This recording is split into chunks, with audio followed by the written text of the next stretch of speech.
Joyeuse.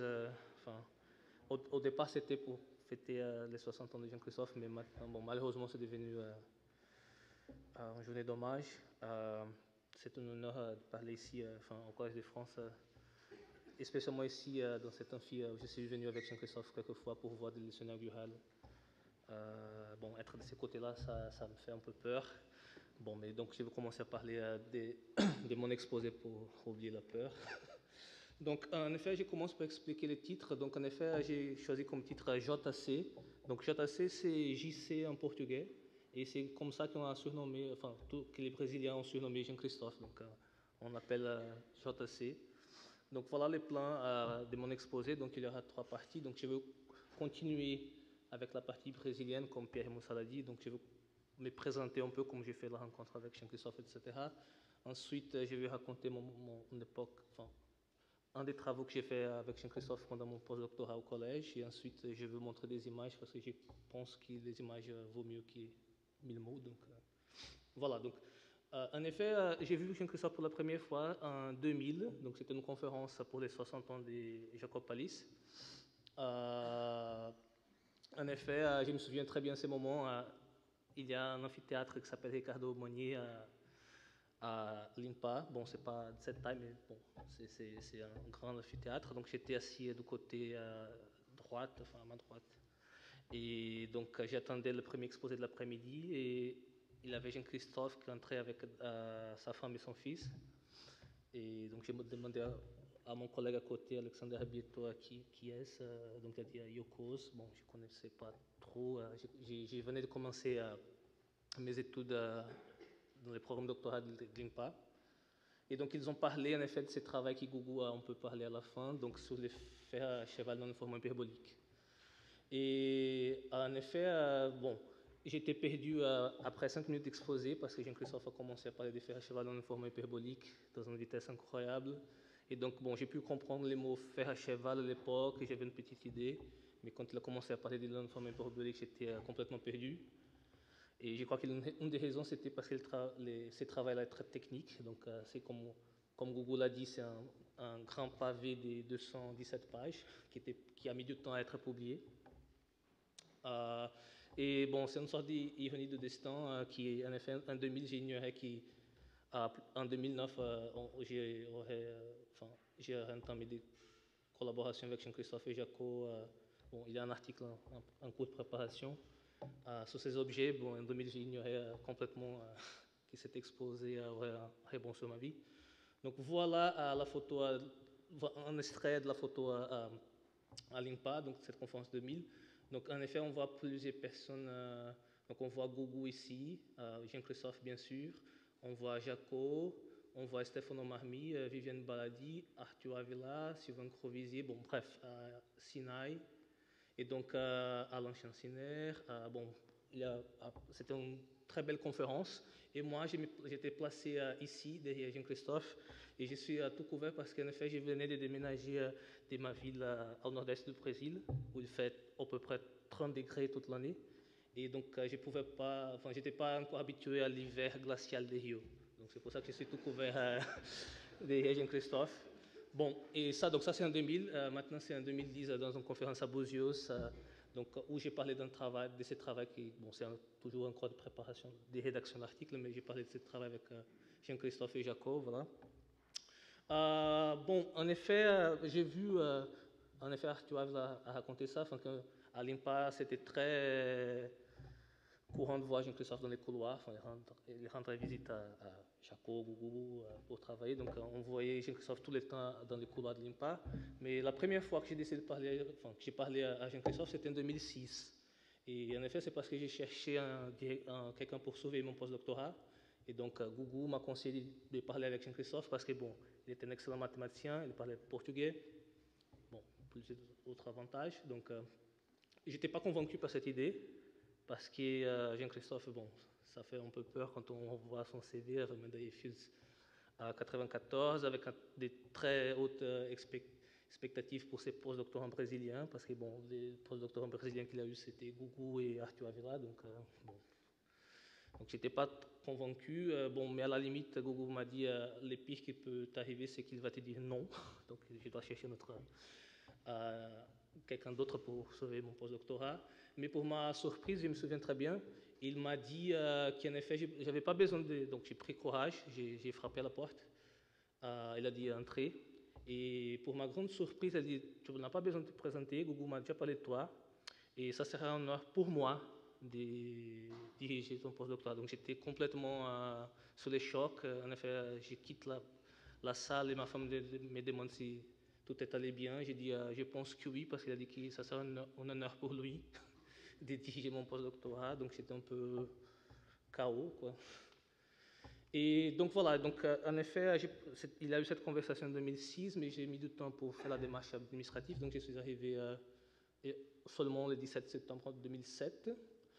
Et en effet, Jean-Christophe était déjà à cette époque-là était toujours bienveillant vers moi. Donc quand j'ai eu besoin, par exemple, j'ai une petite anecdote, quand j'ai eu besoin d'ouvrir mon compte bancaire, je ne parlais pas tout le français. Donc j'avais besoin d'un traducteur. Il n'a pas hésité d'arrêter ses maths pour me donner un coup de main pour ouvrir un compte bancaire. Il m'a mis en contact avec le secrétariat du collège, enfin le secrétariat des maths du collège, donc Dominique Bidois et Véronique Sanz, qui m'ont donné des cours de français. Et voilà Dominique qui entre en amphithéâtre. Et voilà, donc il m'a installé dans un bureau à côté du sien, donc on pouvait discuter tout le temps, enfin, des échecs, des politiques, des maths. Et on se voyait tous les jours, donc j'étais très heureux. C'était ma première expérience dans le postdoctorat, et donc j'étais très content. Donc voilà une photo avec Dominique Bidois, donc d'un dîner à la rue Mouffetard. Et voilà une photo à Rio avec Véronique. Donc bon, ils sont en train de regarder la partie intéressante du paysage plutôt que la caméra, donc c'est pour ça qu'on ne voit pas leur visage. Donc, en effet, donc, en 2007-2008, je n'ai pas collaboré avec Jean-Christophe parce qu'en effet, à cette époque, j'étais intéressé par certains domaines qui n'étaient pas nécessairement des dynamiques. Donc, en effet, on peut regarder cette époque-là des solutions des EDP dispersifs, donc comment on pouvait utiliser les espaces de Bourgain pour résoudre les équations, trouver des solutions en basse régularité. Je me suis intéressé aussi à un moment donné par ce qu'on appelle la masse ADM des variétés asymptotiquement plats avec bord. Et donc, en effet, Jean-Christophe, au lieu de me décourager, ce qu'il a fait, c'est en effet, il a dit que je devais poursuivre mes intérêts, et que quand j'ai mentionné l'histoire des masses ADM, etc., il m'a même dit, je crois que tu dois parler à Veneziano. Donc, j'étais un peu surpris quand même. Et il m'a demandé juste de temps en temps de parler à son séminaire, qui s'appelait à l'époque Elias Sonyoko. C'était la suite du séminaire de Michel Herman, après son décès. Voilà, et donc en effet, pour l'année académique 2007-2008, j'étais dans une liberté absolue. Je pouvais faire ce que je voulais. Jean-Christophe me laissait complètement libre. Et en effet, il m'a avoué que c'était exprès, parce qu'il ne voulait pas influencer un jeune docteur. Donc il a dit qu'il fallait laisser la place pour qui, dans un postdoctorat, on développe ses propres idées. Donc voilà, il ne voulait pas trop influencer. Et du coup, je n'ai pas collaboré avec lui cette année-là. La collaboration a effectivement commencé en 2008-2009. Et donc, en effet, c'était une collaboration que je ne vais jamais oublier. C'était 5 articles publiés, 2 articles en cours de préparation. Mais c'est surtout une amitié que je ne vais oublier jamais. C'est pas exagéré de dire que je voyais Jean-Christophe comme en quelque sorte un père adoptif. Et en effet, la première collaboration, c'était parce qu'à l'époque, je venais de regarder avec mon ami Giovanni Forni un exemple, un objet mathématique qui s'était surnommé par 2 amis, Vincent Delecroix et Barak Weiss, l'ornithorynque. Donc en effet, ils ont surnommé l'ornithorynque cet objet parce qu'il avait un objet similaire, un genre 3. Donc c'était une famille de surfaces de Riemann avec des différentiels abéliennes, donc autrement dit des surfaces plates. Donc il avait des exemples en genre 3 qui étaient surnommés par des collègues allemands, notamment Herrlich, Schimthus et Martin Möller, des Eierlängen de Wollmilchsau, qui sont une bête légendaire qui pond des œufs. Donc c'est une bête qui donne tous les produits fermiers qu'on peut imaginer. Donc des œufs, et donc, ça, c'est une sorte de revanche française. Donc on a surnommé ornithorynque l'objet en genre 4, que je vais tâcher de décrire maintenant. Donc ça sera la partie mathématique de l'exposé qui va commencer maintenant. Mais donc voilà, donc l'objet, il a attiré l'attention de Jean-Christophe. Donc je lui ai dit, bon, avec Giovanni, on a trouvé cet exemple, j'ai commencé à raconter comment ça marchait. Il a dit, ah oui, c'est des propriétés très intéressantes. Ça l'intéressait parce que c'était des objets qui ne satisfaisaient pas des hypothèses dans des théorèmes qu'il avait démontrés avec Stefano Marmi et Pierre Moussa. Autrement dit, bon, Stefano va parler plus précisément, mais dans leur travail, qui vient avant mon existence à cette époque, ils ont considéré ce qu'ils appellent conditions de type Roth. Et donc, une des choses qu'il y a dans cette condition, c'est que les exposants de Lyapunov soient positifs. Et en effet, les points de ces exemples, c'est que c'était des exemples où les exposants intéressants étaient tous nuls. Donc, c'était complètement l'opposé. Donc, il a dit, si ça existe, je suis intéressé de comprendre. Et c'est comme ça qu'on a commencé à collaborer. Donc, voilà ce que j'ai dit à Jean-Christophe. Donc, j'ai dit, la magie de l'exemple vient de faire que, si on regarde ces exemples, ils sont associés à une famille de courbes de genre 4. Donc, voilà l'équation de ces familles de courbes. Et donc, la propriété magique, c'est que la variation des structures de Hodge est très particulière. Donc, ça veut dire qu'en termes de famille de jacobiennes, il y a une partie fixe non triviale. Donc, maintenant, je vais passer au tableau pour expliquer un peu plus qu'est-ce que je veux dire par ça. Ça, c'est un slide technique. Donc, en effet, j'avais caché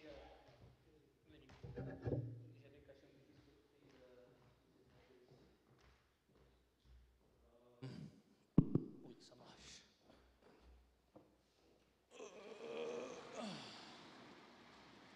Voilà.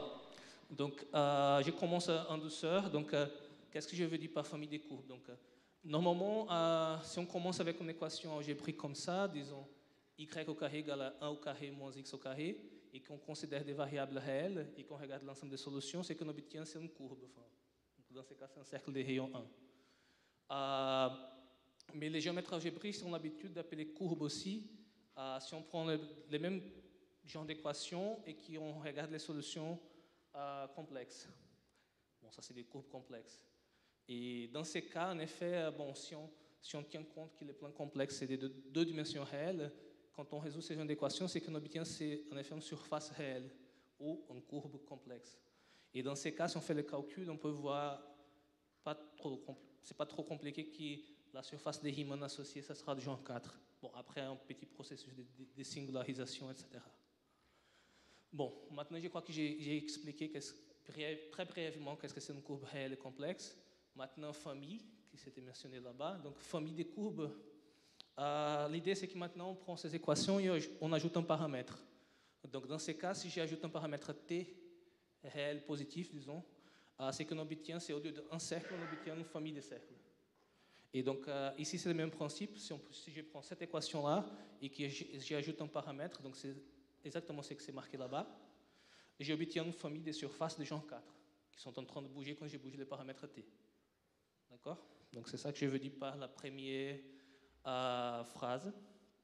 Maintenant, ça devient un peu plus technique.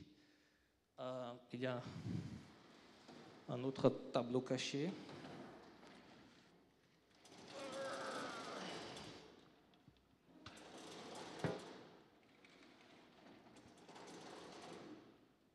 Donc, le point, c'est que je vais essayer d'expliquer très brièvement qu'est-ce que c'est cette propriété magique que j'ai parlé tout à l'heure. Donc, l'idée, c'est que ces familles de courbes, elles possèdent un automorphisme très naturel, qui c'est on touche pas aux variables x et on multiplie y par un paramètre epsilon, qui c'est dans ce cas exponentielle de pi sur 6.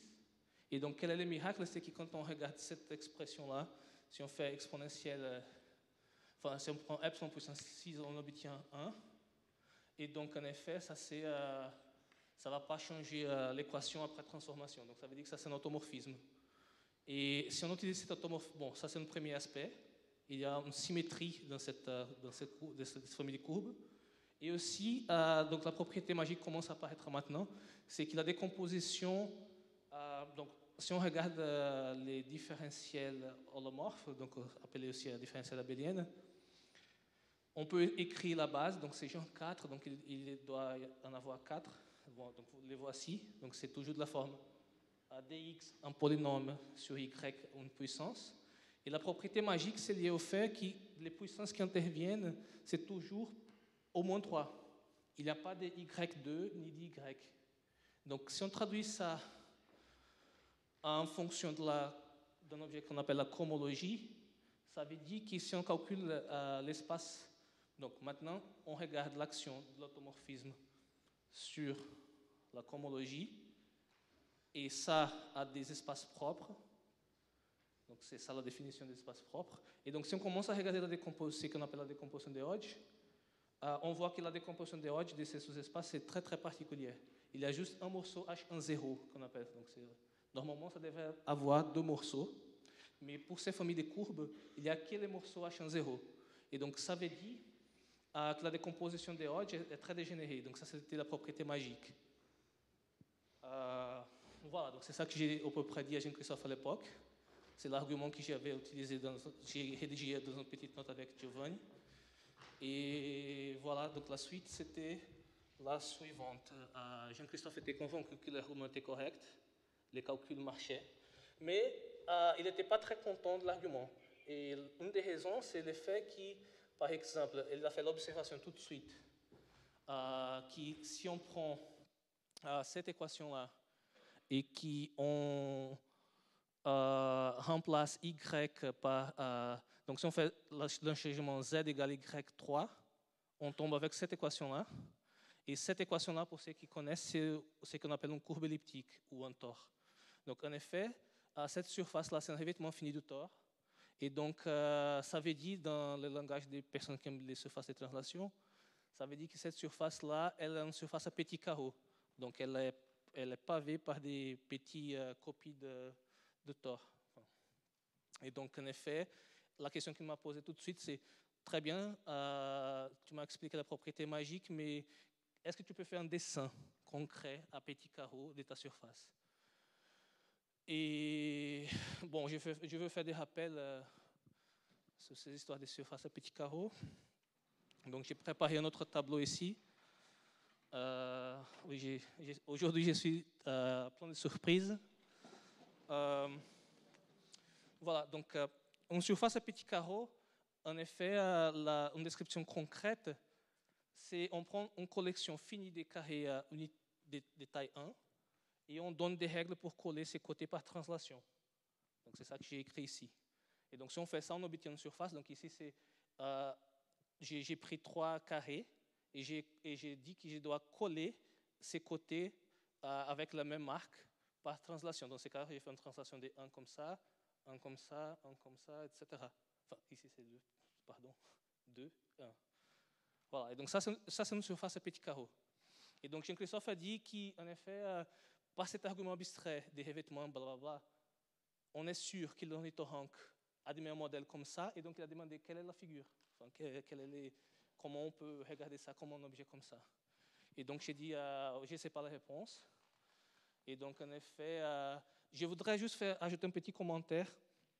C'est que les surfaces à petits carreaux sont des objets très, très intéressants parce qu'il admet plusieurs points de vue.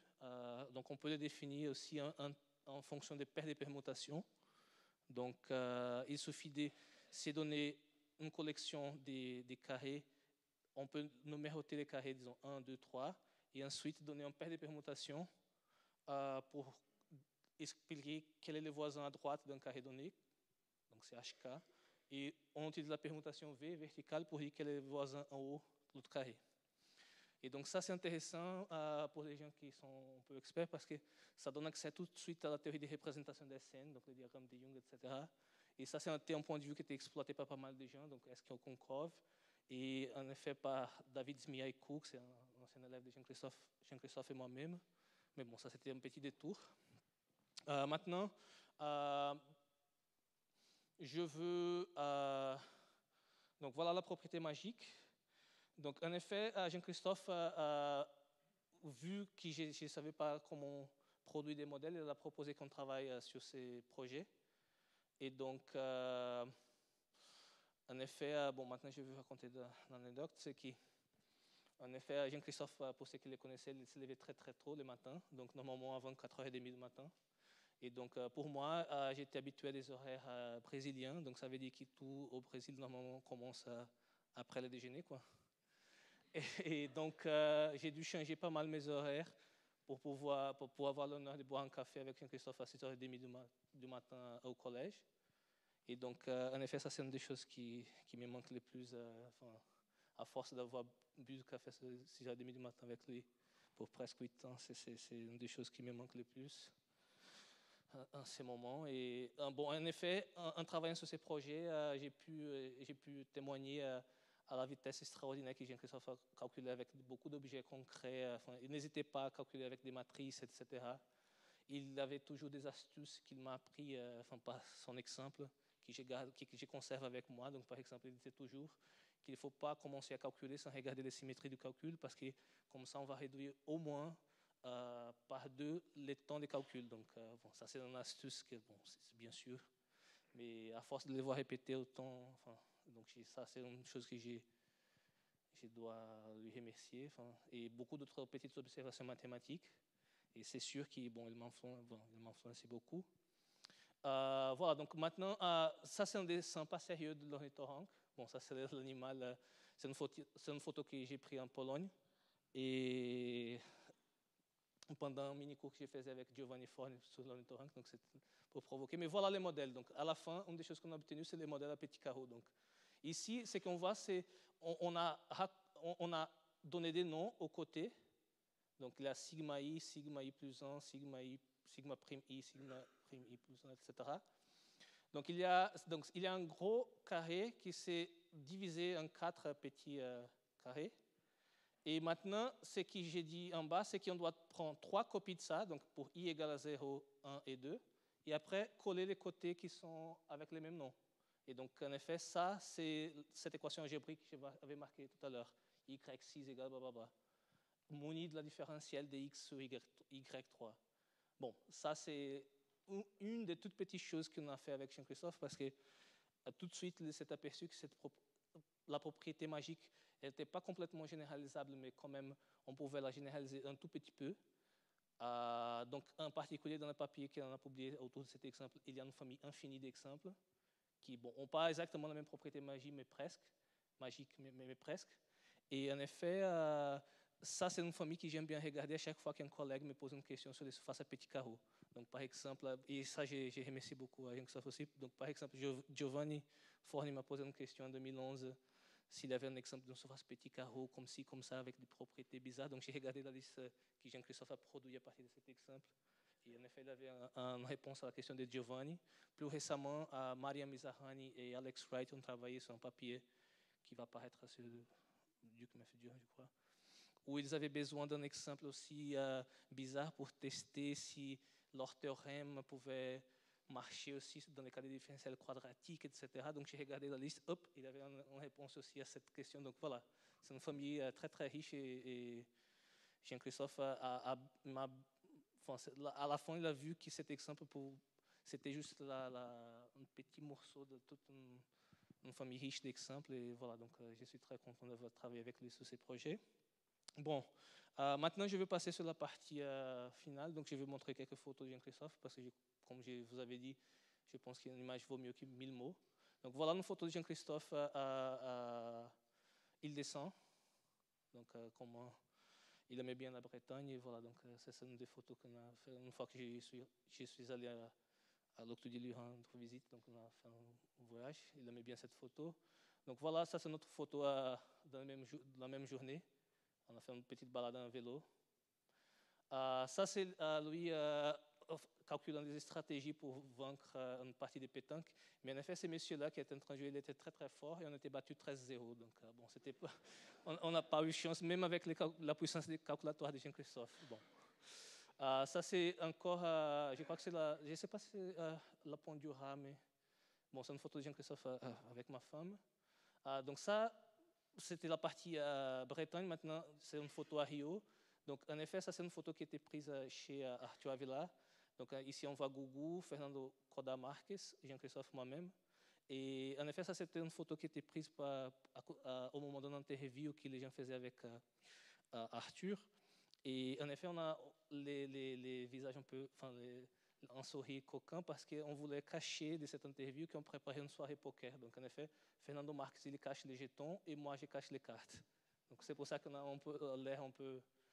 Voilà, ça, c'est une photo que j'aime bien, enfin, c'est une de mes photos préférées.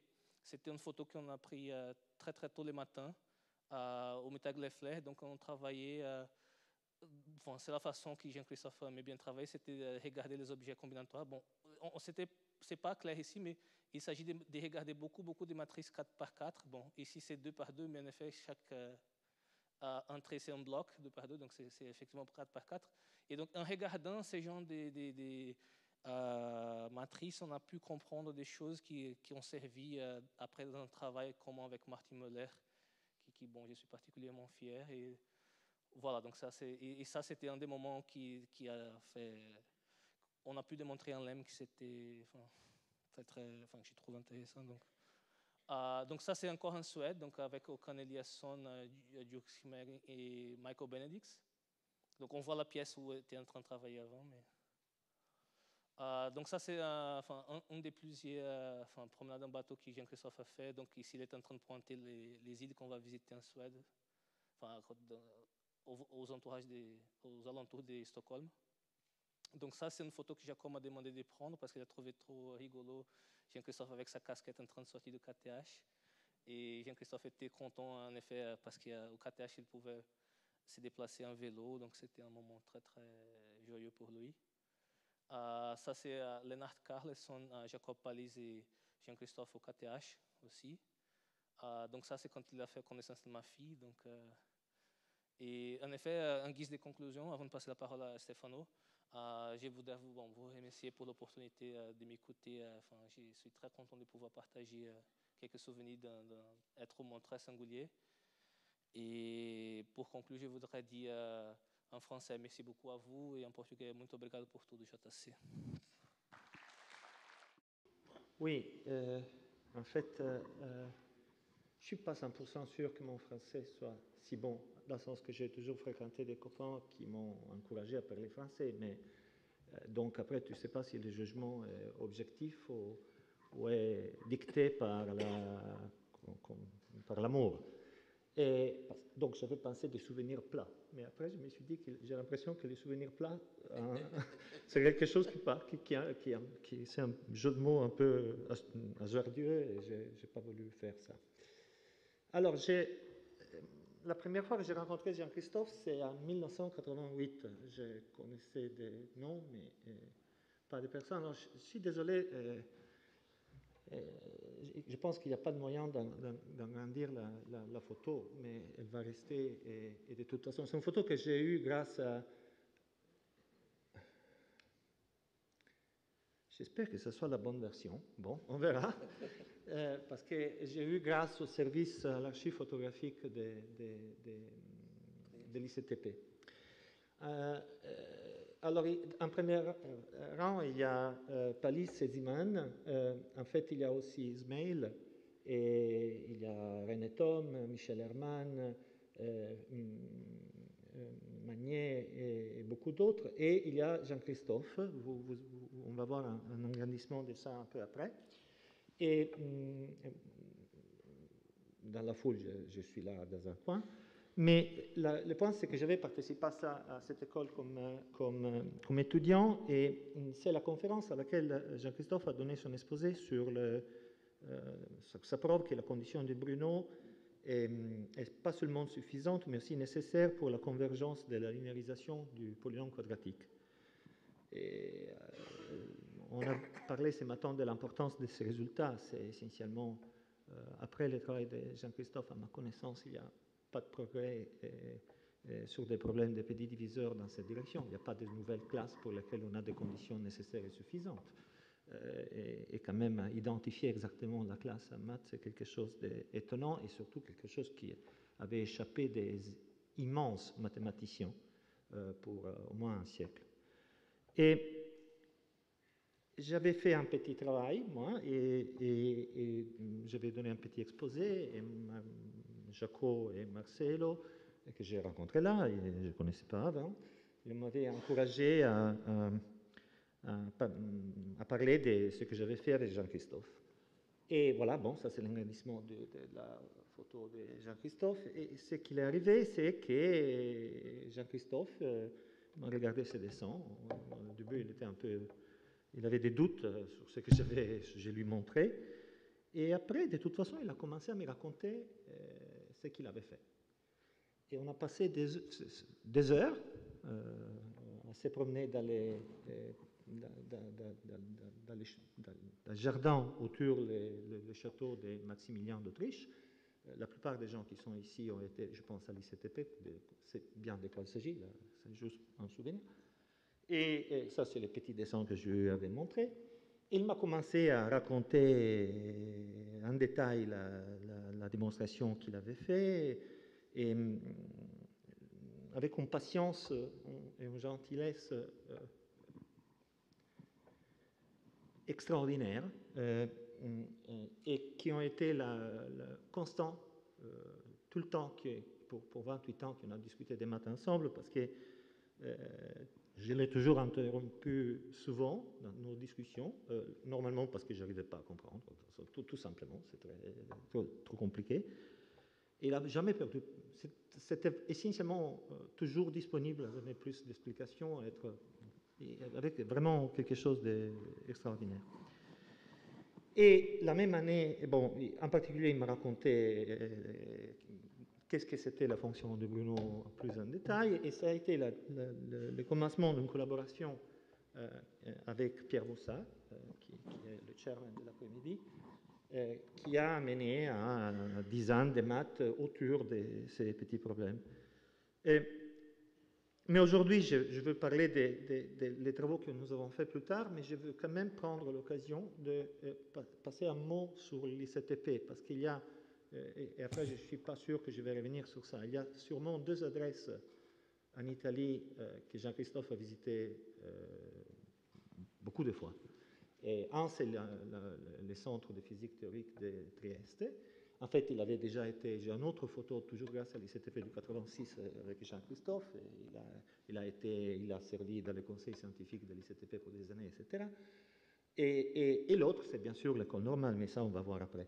La seule chose que je voulais rajouter aussi, c'est que grâce à la collaboration des maths, en particulier de Lucia Simonelli, di Kadim Var, di Oliver Batterley et di Stefano Luzzato, on envisage d'envoyer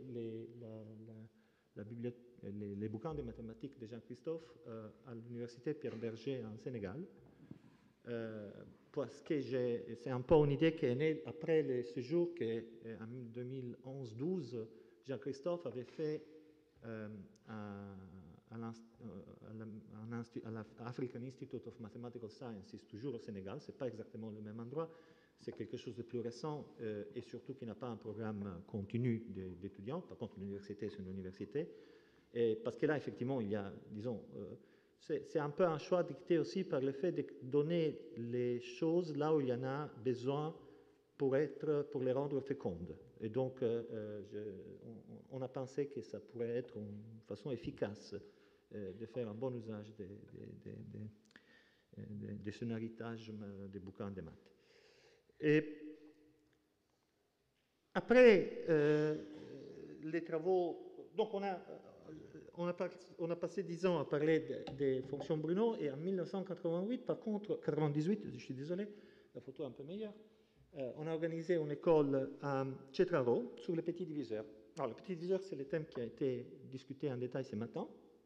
Dans cette école, il y avait 5 cours par Jean-Christophe, par Hakan, par Sergei, par Michel Herman et par, qui n'est pas dans la photo, John Mather. Et c'est le cours que Jean-Christophe a donné un cours sur la linéarisation du cercle.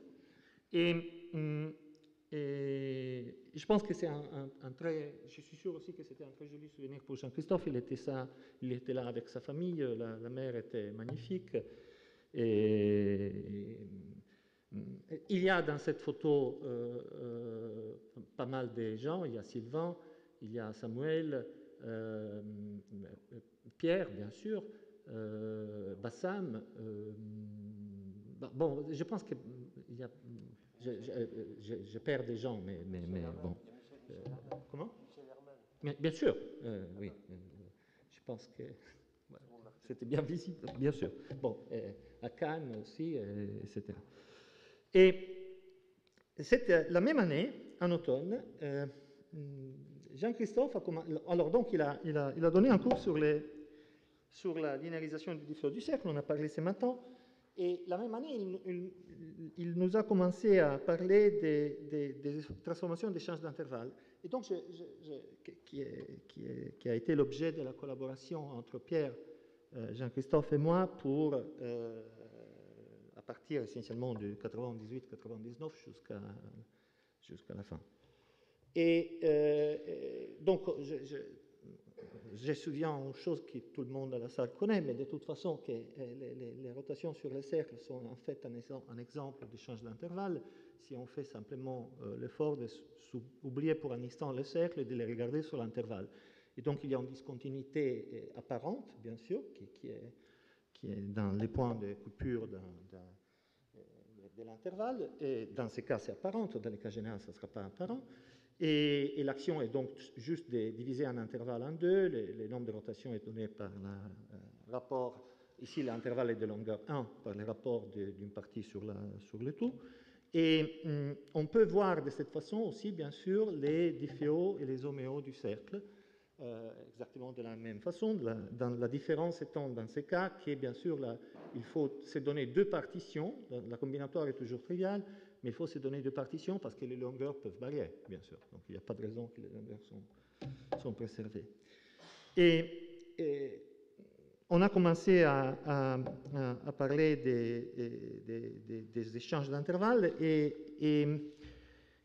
l'idée de Jean-Christophe était essentiellement dictée par de commencer à regarder les transformations d'échanges d'intervalles comme un cas intermédiaire entre la dimension 1 et la dimension plus haute, dans l'esprit que le travail qu'il avait fait pour les problèmes des petits diviseurs en dimension 1, au moins en régularité analytique et c'est infini, essentiellement avait donné une réponse complète au problème de caractériser les difféos analytiques et c'est infini qui sont stables, qui sont linéarisables, pour lesquels les orbites périodiques sont complètement stables.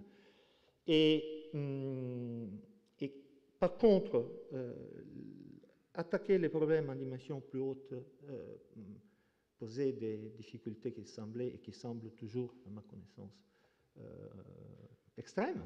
On n'a pas aucune idée de comment le faire. Et donc, on avait pensé au cas des échanges d'intervalles. Il a introduit les cas des échanges. Il a pensé. C'est son idée. Et comme un cas intermédiaire où on gardait la dimension 1, et donc on restait dans un cadre dans lequel la dynamique était relativement attaquable ou bien comprise, mais par contre on rajoutait des fréquences. Et de plus, il faut bien sûr souvenir deux choses à propos de ça. La première chose, c'est que c'était pour Jean-Christophe une façon de revenir à un sujet qu'il aimait depuis toujours. Il avait suivi en 1978 les séminaires tenus à Orsay par Fatih, Lodenbach et Poneru sur les travaux de Thurston sur le feuilletage mesuré. Et il avait travaillé avec Pierre Arnoux sur les échanges d'intervalles et les fractales de Rosy. Et en plus, donc il avait toujours aimé les sujets. Et de plus, on avait eu aussi le travail de Giovanni, qui a été publié en 1997, si je ne me trompe pas, sur ANAS, qui montrait qu'il y avait des choses à faire. Giovanni a été le premier à montrer que pour l'équation cohomologique sur les surfaces des plates, On peut presque sûrement, pour toute la surface plate, on peut presque sûrement, par rapport à la direction, résoudre l'équation cohomologique si les données est dans un espace de codimension fini. Et donc, il y avait une chance, finalement, d'essayer de voir le problème des petits diviseurs dans cette direction. À ma connaissance, le premier cours que Jean-Christophe a fait sur le sujet à l'ESUCH en 2003. Et ça, c'est une photo de Jean-Christophe, Pierre et moi. Et le cours en 2003, après, il a fait de nombreux cours sur ce thème. Je trouvais ça sur le site de l'ENS, je pense que c'est encore disponible. C'est le résumé prévu de son cours. Je crois, et Anton m'a confirmé la chose l'autre jour, que le plan était de faire un cours avec Anton Zoric, et ils se sont divisés un peu la chose en deux, et c'est comme ça aussi dans le bouquin, qui est excellent. Jean-Christophe, dans les proceedings, il a écrit la contribution, une très longue contribution sur les algorithmes de fraction continue pour les échanges d'intervalles et les transformations d'échanges d'intervalles, et Anton, il s'est concentré sur les surfaces plates. Mais je mets ça surtout parce qu'encore une fois, on voit, il me semble, moi, assez transparent, de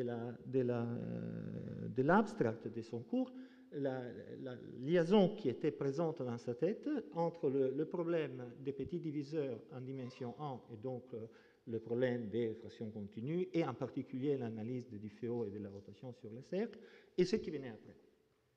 Et donc, c'est un thème que je voudrais souligner parce que ça a été au cœur de toutes les discussions que Pierre, Jean-Christophe et moi, nous avons eues sur le sujet. Et donc, une application d'échange d'intervalles standard, c'est simplement une décomposition d'un intervalle dans un nombre fini des morceaux qui sont échangés entre eux par une translation. Et donc ici, c'est le cas favori où on a 4 intervalles. J'ai essayé d'utiliser les couleurs pour rendre la chose un peu plus visible. Et si on ne préserve pas la longueur et on fait des changements par des homéos par morceau, on obtient des échanges d'intervalles généralisés. Donc, l'idée essentiellement, c'est que bien sûr, les échanges d'intervalles standards généralisent les rotations et l'échange d'intervalles généralisés généralise les difféos du cercle. Et il y a dans les échanges d'intervalles généralisés une classe particulièrement simple à comprendre, qui est celle dans laquelle on met quelques restrictions sur le type de homéo par morceau qu'on a, c'est-à-dire on demande les partitions d'être les mêmes avant et après l'application de l'échange, c'est-à-dire et donc, ça demande bien sûr à l'échange généralisé d'être tangent à un échange standard dans un voisinage de singularité. Et bien sûr, donc, d'avoir aussi une certaine régularité. Et c'est sur ce type d'échange d'intervalles généralisés, qui sont des déformations simples d'échange d'intervalles standard, qu'on a obtenu le résultat principal de notre travail, qui sera annoncé d'ici un moment. Et alors, les plans étaient quelle partie de la théorie des difféos et des homéos du cercle on peut généraliser. Je passe un instant seulement pour souvenir d'une chose. On avait dit qu'il y avait peut-être des gens qui ne sont pas des mathématiciens dans la salle, mais vous avez écouté ce matin Jean-Christophe expliquer qu'un système dynamique, c'est un espace et une loi de transformation de court terme sur cet espace qu'on voudrait comprendre dans les longs termes. Bon, essayons un espace géométrique. Alors, essayons d'être simple. Quel est l'espace géométrique le plus simple que vous pouvez imaginer? La réponse, c'est normalement la droite. Sauf que la droite a une propriété qui n'est pas sympathique pour les mathématiciens, c'est-à-dire elle n'est pas bornée. Les choses peuvent s'échapper à l'infini et il n'y a pas nécessairement de la dynamique intéressante qui va se passer là. Et donc, pour rendre la chose un peu plus excitante, on prend la droite et on va la refermer sur elle-même à l'infini. Et on obtient un cercle. Et après, il y a clairement un système dynamique ultra simple sur les cercles qui est simplement la rotation. Et disons, il y a des rotations périodiques, c'est-à-dire le point après un certain nombre de tours revient sur lui-même. Et donc là, disons, c'est très intéressant, mais dans un certain point de vue, ce n'est pas vraiment dynamique, parce que si on se synchronise avec les périodes de rotation, on ne voit rien. On voit un point qui ne bouge pas. Et par contre, il y a des rotations un peu plus excitantes dans lesquelles le point revient près de lui-même, etc., un nombre infini de fois, mais l'orbite ne se ferme pas. Ça, c'est les cas quasi-périodiques. Alors, si on demande la question simple sur le plus simple espace géométrique du monde, le cercle, de quelles sont les transformations non linéaires qui sont exactement conjuguées en rotation, la réponse définitive à ça a été donnée par Jean-Christophe. Et je pense que c'est juste pour donner, et dans les cas, quand on sort du cercle, on ne sait pas la réponse. Donc c'est juste pour donner un peu, dans un point de vue un peu structurel, les niveaux de la profondeur de ce qu'il a fait et de même temps de l'ampleur de ce que nous ne connaissons pas. Et nous ne savons pas. Donc ici, c'est le plan de faire un petit pas dans une direction d'élargir ça. Et donc, à gauche, il y a, disons, les résultats classiques. Alors, le premier résultat des points carrés sur les différents du cercle, c'est la compréhension qu'il y a un invariant important qui est le nombre de rotations, le nombre moyen de tours fait par un point sur l'action du système dynamique, et le fait qu'on peut, en général, pour un homéo, trouver une transformation pas nécessairement inversible qui conjugue partiellement l'homéo avec la rotation. Et dans le cadre des échanges d'intervalles généralisés, Jean-Christophe, en fait, il a généralisé les deux choses. Ça, c'est, je crois, déjà dans les cours de Zouch, sinon c'est dans un cours au Collège de France l'année après, mais c'est Jean-Christophe qui a montré exactement comment généraliser la notion des nombres de rotation dans le cadre général, et c'est la notion des schémas infinis complets dans les diagrammes de Rosy.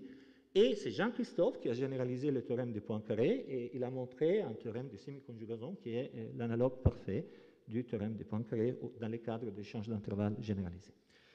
Après, il y a la théorie des Dangeois, qui a été évoquée ce matin par Bassam, et sur le fait qu'en effet, il y a la possibilité d'avoir des systèmes pour lesquels il y a des intervalles errants.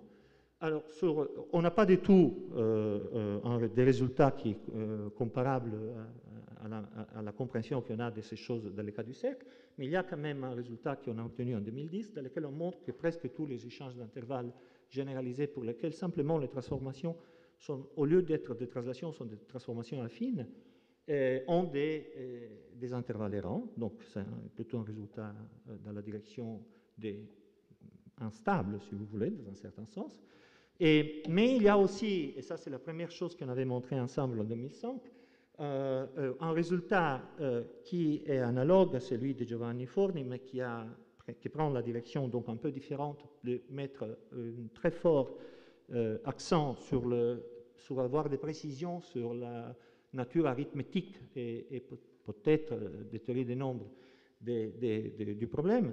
Et un résultat des régularités pour la solution d'équations homologiques pour les échanges d'intervalles standards sur une condition qu'on appelle de type Roth, et qu'on a fait dans deux morceaux, d'abord des solutions bornées, voire continues en 2005, après avec un résultat de régularité Elder qui a été publié l'année dernière. Finalement, il y a la théorie d'Arnold, Hermann, Yokos, sur l'existence des conjugations C infini est aussi analytique, des différents du cercle, sans même supposer qu'ils sont proches des rotations. Et là, bien sûr, on n'a aucune idée de qu'est-ce qu'il se passe. Il y a toute une série de questions ouvertes, mais le travail qui a été fait montre quand même un analogue, si vous voulez, du théorème d'Arnold qui a été évoqué ce matin par Bassam. C'est-à-dire que pour les échanges d'intervalles généralisés de type Roth et qui sont des déformations simples d'un échange d'intervalles standard, dans le sens que j'ai évoqué avant, ceux-ci sont linéarisables par un changement de coordonnées qui est près de l'identité, bien sûr après une codimension finie, c'est-à-dire l'énoncé propre, j'espère ça maintenant ici, c'est donc le fait qu'il y a une sous-variété de codimensions précises. G, c'est le genre de l'échange d'intervalles, S, c'est le nombre de points de singularité, R, c'est la différenciabilité, pour expliquer la chose. Alors, dans les 3 minutes que j'ai encore, je vais montrer des dessins. Les dessins ne sont pas spécialement beaux, mais c'est pour essayer de transmettre quelques éléments graphiques sur lesquels on a passé je ne sais pas combien d'heures. C'est des dessins que les spécialistes du domaine connaissent très bien. Il y a des gens dans la salle qui comprennent ça infiniment mieux que moi. Mais au moins, c'est pour si quelqu'un est nouveau au sujet, je ne pense pas beaucoup, si je regarde bien. Mais de toute façon, j'évoque des choses. Malheureusement, ce sont des dessins qui ne sont pas jolis, parce que c'est moi que je les ai faits. Si j'avais bien préparé la chose, vous aurez eu les dessins faits par Jean-Christophe Authentique, qui sont bien meilleurs. Mais de toute façon, il s'agit de comprendre que, en fait, par rapport au cas des rotations sur l'intervalle, il y a bien sûr, dans les cas d'échange d'intervalle, une surface des transactions qu'on a évoquée plusieurs fois sous-jacente et qui aura un genre plus haut. Et en fait, je fais quand même une petite pause parce que je viens de dire de la beauté des choses écrites par Jean-Christophe normalement et de l'ordre. On a plusieurs fois évoqué aujourd'hui l'étonnante calligraphie et l'ordre avec lequel il écrivait les choses. Et là, j'étais vraiment très malin. Malheureusement, ce n'est pas lisible. J'espérais que c'était un peu plus lisible.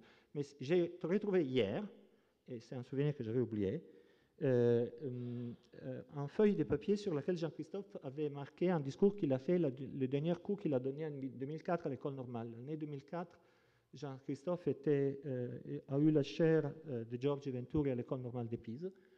Et il a fait un cours de système dynamique là-bas, qui a fait comme cours de son service au Collège de France. Et il avait, le jour du premier cours, il avait dit, je voudrais parler, je ne connais pas l'italien, mais j'essayerai de donner mon dernier cours en italien. Et il n'a pas fait ça, et ça c'est ce qu'il a écrit pour se justifier. Alors moi, je n'arrive pas vraiment à lire, mais disons, je le montre. Essentiellement, il dit que ce qu'il a toujours dit, c'est que j'aurais voulu donner mon dernier cours en italien, avrei dato l'ultima lezione in italiano, purtroppo, il a dit ça à mes étudiants, il professeur Marmi parle francese troppo bene, parle français trop bien. Et donc, ça ne permet pas essentiellement d'apprendre l'italien. Donc, c'était ma faute qui a vraiment dommage, parce que peut-être que j'aurais pu lui apprendre quelque chose avec l'italien, mais pas même ça. Donc, j'ai vraiment lui rien appris. Bon, mais c'est ma faute. Et ça, je vous montre, c'est le Collegio Puteano, qui est aussi le bâtiment dans lequel se trouve le centre de Giorgi, dans lequel il a servi dans les conseils scientifiques depuis sa fondation, et donc pour 16 ans. Et ici, je vous montre les deux fenêtres de la chambre dans laquelle Jean-Christophe a vécu pour 2 mois et demi, ou 3 mois, quand il était à Pise en 2004. Il dormait, ça c'était sa salle à manger, et ça c'était sa chambre là. Et je vous montre aussi l'école normale, parce que ça c'est exactement en face. Donc vous voyez ce qu'il voyait quand il s'est réveillé le matin. Donc, au moins, je suis sûr qu'il a gardé un bon souvenir de ça, parce que c'est un bâtiment magnifique dessiné par Vasari du XVIe siècle. Et alors, il y a cet algorithme de Rosevich que je n'expliquerai pas, parce que je suis très en retard, comme toujours, je m'excuse, et qui est essentiellement l'avatar de l'algorithme de diffraction continue dans les cas des échanges d'intervalles, et qui essentiellement c'est un ralentissement de l'algorithme de la division euclidienne. Si vous voulez faire la division euclidienne pour comprendre le nombre de rotations dans un échange d'intervalles avec 2 intervalles, vous itérez ça jusqu'à quand un des 2 morceaux est devenu plus court que l'autre. Il y a un processus de découpage et d'induction, comme on dit en système dynamique. Mais parfois, sûrement, ça c'est mon cas, c'est utile aussi d'être là. Et l'algorithme de Rosevich, c'est un ralentissement de ça, parce qu'il ne fait qu'une seule induction. Et ça, ce qu'on découvre, qui a été la joie de Jean-Christophe dans le domaine, c'est que dès qu'on passe des rotations sur le cercle aux échanges d'intervalles en général, on tombe sur quelque chose qui a un combinatoire riche. Parce que dans le cas d'échanges d'intervalles avec 2 intervalles, la combinatoire, c'est échanger A avec B. il n'y a pas de choix. On échange A avec B. Donc, il n'y a rien d'intéressant qui se passe. Mais déjà, quand on a 3 intervalles, voire 4, voire 5, voire 6, il y a plusieurs façons de permuter entre ces intervalles. Et sous l'action de cet algorithme de Rosevich, il y a effectivement des classes de perturbation qui changent et qui donnent lieu à des diagrammes. Donc ça, c'est les diagrammes relativement triviaux qu'on a dans les cas d'échange de 2 intervalles. Ça, c'est ce qui se passe avec 3 intervalles. On est toujours dans les cadres de surface des genres 1, mais ici, c'est 3 intervalles. Et c'est des diagrammes où il y a des sommets qui sont donnés par des permutations, des flèches. Les flèches ont des noms, et les noms sont toujours un des lettres de la décomposition des intervalles, et correspond essentiellement à des gagnants qui sont en bleu et des perdants qui sont en rouge. Il y a peut-être aussi l'aspect compétitif qui lui plaisait. Et il y a ce type de diagramme qui devient de plus en plus sophistiqué. Ça, c'est un échange d'intervalles avec 4 intervalles, mais en genre 1, et donc avec 3 points marqués. Et donc, ça devient relativement compliqué. Et le théorème, juste parce que je l'ai déjà évoqué de Jean-Christophe, dit que de la même façon que vous pouvez lire le nombre de rotations dans les cas du cercle simplement par les codages de l'orbite dans les diagrammes de Rosy, on a un schéma infini qui implique un nombre infini de répétitions. Ici, c'est des orbites dans l'espace des paramètres. C'est pour ça qu'il y a le flot de Teichmüller sous-jacent, parce que c'est l'espace des paramètres pertinent pour le problème. Ici, ça serait simplement ce qui est associé à ça, c'est le codage de la fraction continue du nombre de rotations. Les nombres donc, essentiellement, il y a des répétitions, soit de plusieurs fois d'une flèche, après d'une autre, après d'une flèche, après d'une autre, et ça se passe jusqu'à l'infini. Et vous comptez le nombre de fois que vous faites B après A, après B, après A, et ça vous donne les quotients partiels de la fraction, je ne sais pas comment se dit, les AI, disons, de la fraction continue du nombre de rotations. De la même façon, quand on passe plusieurs intervalles,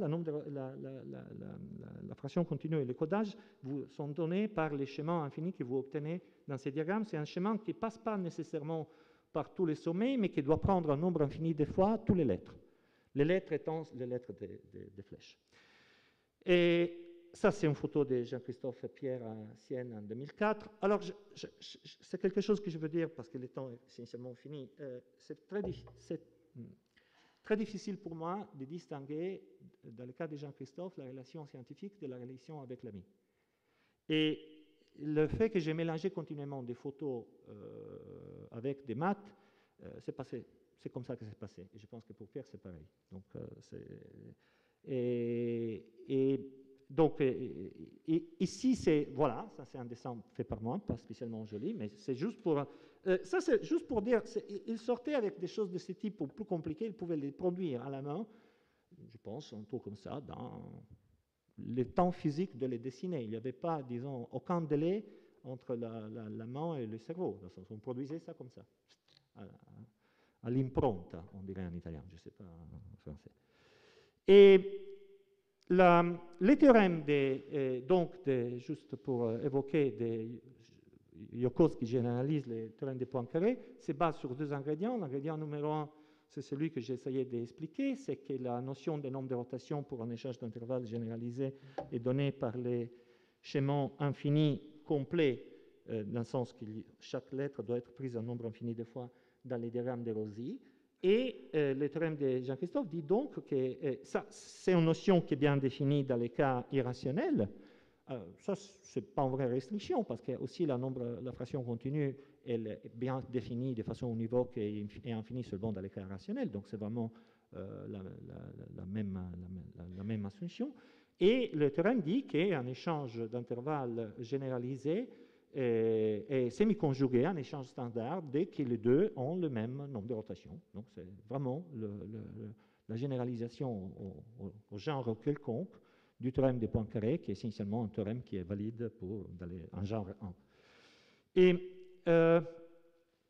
bon, les années qui ont travaillé, Jean-Christophe était rentré complètement il était un grand ami, il était très souvent chez nous aussi à Sienne. Ça, c'est une photo qui a été prise le jour d'anniversaire de mes 2 enfants. Ça, c'est Alessandro et ça, c'est Nicolas. Et la patience qu'il a aussi montrée la douceur qu'il avait, son un des plus jolis souvenirs que j'ai de ma vie. Et ça, c'est le théorème sur l'équation cohomologique qui donne des précisions sur le travail de Giovanni et en particulier introduisent la notion de type Roth. Mais c'est très tard. Il y a beaucoup d'autres choses que j'aurais voulu raconter, mais bien sûr, je pense que j'ai déjà exagéré, mais je m'excuse parce que j'ai abusé de votre patience. Je voudrais aussi dire l'énorme influence qu'il a eue, au moins sur le développement des systèmes dynamiques à Pise et sur l'influence qu'il a eue. J'ai complètement oublié de dire qu'il a rencontré, entre les étudiants de son cours de systèmes dynamiques à Pise, il y a eu, il me semble, si je me souviens bien, Jacopo De Simoi et Luca Marchese. Et Luca Marchese, je suspecte, soit dans la salle, je pense, au moins. Et a aussi passé sa thèse de doctorat avec Jean-Christophe. Et après, à Orsay. Et Luca, il a aussi contribué avec Jean-Christophe dans une direction qui a été évoquée aujourd'hui, parce que sa thèse de doctorat était sur la généralisation du théorème de Khinchin au flot sur les surfaces de translation. Donc c'est toujours dans la direction qui est un peu le leitmotiv, c'est un truc qu'il ne faut pas oublier. Je pense que dans aucun exposé aujourd'hui, on a réussi de parler des maths de Jean-Christophe sans parler des conditions différéntielles. Je vous invite à réfléchir un instant sur ça aussi. Et ce qui est vraiment impossible de faire, c'est de transmettre l'expérience du privilège absolument extraordinaire que j'ai eu. Et j'ai eu une chance étonnante, incroyable, donc à les rencontrer. Je remercie encore aujourd'hui Jaco, Marcel et tous les gens qui étaient à l'école en 1988 pour m'avoir poussé à parler à Jean-Christophe. Et voilà, c'est tout. Merci beaucoup.